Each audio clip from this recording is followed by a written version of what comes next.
मैं अपनी ज़िंदगी की एक सच्ची कहानी लेकर हाज़िर हूँ। ये ससुर बहू के बीच में बनाए गए नाजायज़ संबंधों के बारे में कहानी है। मेरी उम्र 29 साल है। मैं पटना से हूँ।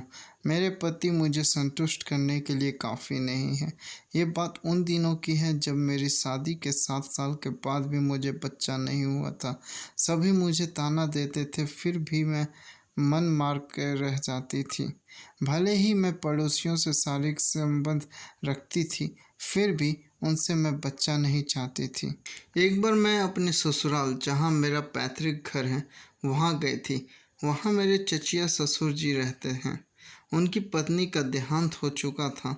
उनकी बस एक बेटी है जो शादीशुदा है। उनके दामाद का हमारी प्रॉपर्टी पर नज़र रहती है। उनका इस बार की छुट्टियों में आना था।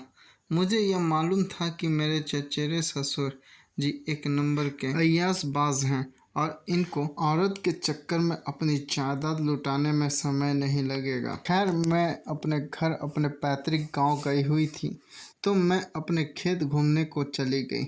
मैंने सोचा कि चलकर देखूं कि गांव में क्या क्या हो रहा है, कौन कौन सी फसलें लगी हुई है। उस समय मौसम भी कुछ ठंडी का सा था। मैं साल ओढ़े अपने खेत में घूम रही थी कि मुझे मकई के खेत में कुछ हलचल होती सी नज़र आई।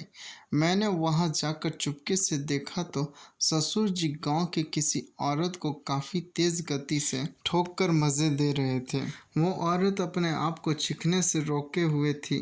साथ ही ससुर जी भी उसका मुंह में अपना मुंह दबाए हुए पूरी ताकत से ठुकाई कर रहे थे। ऐसे सीन्स को देखने के बाद मेरे अंदर भी गर्मी जाग उठी, लेकिन फिर भी मैंने अपने आप को संभाला। मैं चचेरे ससुर की ताकत को देखकर हैरान हो गई थी। वो किसी मस्त अरबी घोड़े की तरह लग रहे थे। कुछ देर मुझे लगा कि अब ससुर जी का काम किया हुआ हो गया है उस औरत पर, तो मैं झट से सामने आ गई। मुझे देख वो औरत मेरे ससुर जी को धक्का देकर हट गई, पर ससुर जी अपने हथियार को हिलाकर मलाई निकाल रहे थे। जब हथियार की मलाई ने मेरे दिल में बहुत से अरमान जगा दिए थे। मेरा मन तो उनका हथियार लेने को हो रहा था, मगर वो गांव की औरत उधर थी तो इज्जत का फालूदा बन जाता। इसलिए मैं मन महसूस कर वहाँ से चुपचाप चली गई। शाम हुई तो सबने खाना खाया। रात को मैं सोने गई, मगर मुझे बिना हथियार लिए अब कहाँ नींद आने वाली थी। ऐसा नज़ारा और मस्त हथियार देखकर मेरी तो हालत ख़राब थी। न जाने क्यों कुछ ही देर में मेरा कुआं बिना उंगली किए खुद ही पानी छोड़ने लगी कि मेरा हालत ख़राब होने लगी। ऐसे पहली बार हुआ था जब बिना उंगली या बिना किसी हथियार का मेरा कुआं रस छोड़ने लगा था। अगले दिन मैं अपने घर वापस चली आई। अब मैं अपने कुआं में बस ससुर जी का हथियार लेना चाह रही थी। शायद भगवान को भी यही मंजूर था। इस दिन के लिए मुझे ज़्यादा इंतज़ार भी नहीं करना पड़ा।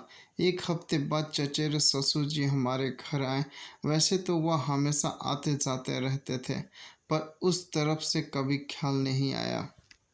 वो शाम को घर आए थे और मुझसे अपनी नज़रें नहीं मिला पा रहे थे। मैं भी कुछ नहीं बोल पा रही थी, पर मुझे तो हथियार ज़रूरत थी। मेरे पति भी घर पर थे। रात को कुछ यूँ हुआ कि पति महोदय ने अपने छोटे से हथियार से मैं 2-3 बार हिलाया और वो चल बसे। मैं जानबूझकर उनसे झगड़ा करने लगी और इतनी ज़ोर से बोलने लगी ताकि ससुर जी के कमरे तक आवाज़ चली जाए और उनको मालूम हो जाए कि मुझे मेरे पति से शांति नहीं मिल रही है। जैसा मैंने सोचा था वैसा ही हुआ। ससुर जी हमारे कमरे के तरफ